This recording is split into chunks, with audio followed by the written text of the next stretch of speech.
আগের মতো যে কানা কোনো দল চান দল কানা দল দাস এগুলো আমার মধ্যে নেই। আমরা সময়টাকে ধরতে পারছি না, সময়টাকে ধরতে পারলেও প্রচারণার দিক থেকে ওয়ান আইড হয়ে গেছে আমাদের। যে সরকার ক্ষমতায় এসছে, আমরা বাংলাদেশ জাতীয়তাবাদী দল, আমি দলের কোনো অংশে কিন্তু নাই, আমি আগে থেকেই দলের কোনো অংশ নেই। আমার একটাই দল, এটা হচ্ছে বাংলাদেশ। তো বাংলাদেশের আগের মতো যে কানা কোনো দল চান দল কানা দল দাস এগুলো আমার মধ্যে নেই। আমি স্ট্রেট বোর্ড এন্ড বিউটিফুল। আমি জানি ছোটবেলায় এক সময় বিজয়নী সোনামান্ডারের সিনেমা দেখতাম। ডাকু মনসুর তো একটা হট সিনেমা, আমরা আবে হায়াত দেখতাম। সেই চাকবুম চাকবুম চাঁদ নিরাতে রেডিওতে শুনতাম, দুর্বার শুনতাম, অনুরোধের আসর রেডিওতে শুনতাম। অর্থাৎ আমরা আমার এক বন্ধু শহীদ আর এক বন্ধু রফিক, আমরা গুলবাই থ্রি ফোর যখন পড়ি, বাসাতে 3 ঘন্টা সিনেমা দেখে ধরা গিয়ে যাবো, বিড়ি টিড়ি খাইতাম হলে গিয়ে একটু। তো এখন এগুলো গন্ধ সহ বাসায় আসলে একটা রিফ্লেকশন হয়। আমি ভাবতাম যে উনি ধরতে পারে না, কিন্তু আমার ইমিডিয়েট বড়টা সেও সিনেমা কিন্তু সে যেহেতু সুযোগ পাইতো, টাকা ছিল না এবং সে দেখতে পারতো, সেটা বাসায় প্যাচ লাগিয়ে দিত একটা। তার পরবর্তী যেটা হয়, তখন আমরা সিদ্ধান্ত নিলাম যে আমরা সিনেমাটা 2 ভাগে দেখবো। 1 টাকা 20 পয়সা লিবার্টি সিনেমার 3rd ক্লাসের টিকিট, সামনে দেখা যায় খুব ফাইন।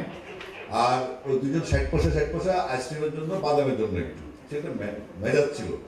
তো এখন আমি দেখতাম অ্যাকশন পার্ট আর ও দেখতো মেলোডি পার্টটা প্রথম দিকে আর কি। তো তারপরের দিন আমি দেখতাম প্রথম পার্ট দেখলে না দেখলে অত শুনে নিতাম।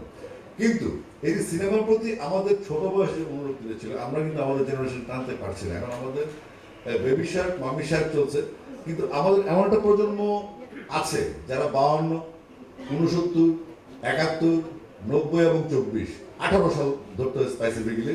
18 সালের রিফ্লেকশনে 24 সাল।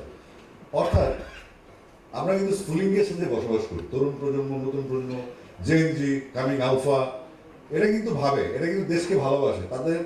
তারা কোনো লেজুর বৃত্তি চায় না, তারা চায় সত্যি চায়। তারা জানতে চায় যে আসলে আমি যে এই দেশে বাড়ছি, আমি তো ও চলে যাবে কতদিন পরে, ইন্টার পাস করে অনার্স করে গ্রাজুয়েশনের বাইরে চলে যাবে।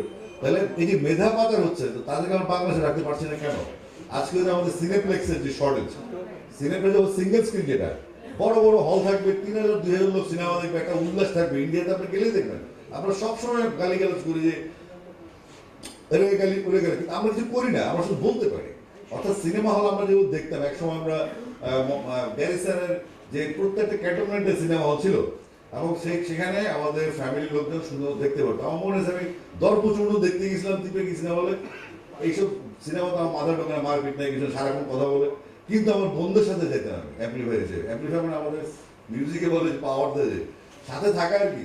ক্লাস 4-এ পড়ি, 3 বন্ধু মিলে বলতো আমার দায়িত্ব কিবোর্ড সিকিউরিটি। এগুলো ছিল পরিবেশ। আম্মা দেখতেন, খালাম্মা দেখতেন, চাচি দেখতেন। যেই ডিস্ট্রিক্টে ঘুরতে যেতাম, সাপোজ আমি মনে আছে টাঙ্গাইলে এবং কুমিল্লা চাঁদপুরে হলে গিয়ে সিনেমা দেখি। এগুলো এখন কেন নেই? আমরা সময়টাকে ধরতে পারছি না, সময়টাকে ধরতে পারলেও প্রচারণার দিক থেকে ওয়ান আইড হয়ে গেছে।